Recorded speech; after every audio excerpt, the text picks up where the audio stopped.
Of me is OPPO Reno11 F, and today I would like to show you how you can add a password to Google Passwords Manager. Begin by opening Settings and scrolling all the way down to access Google. Then tap on All Services.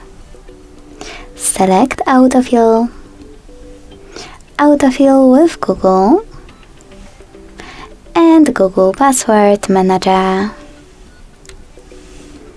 Now it's time to click on this plus next to search passwords and enter all of those informations.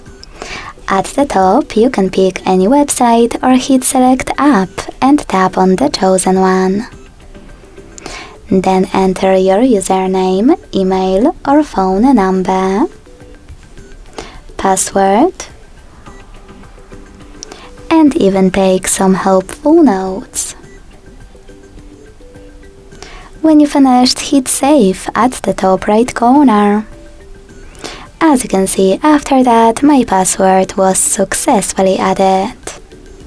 Thanks so much for watching. If you enjoyed this video, leave a like, comment and subscribe. Bye!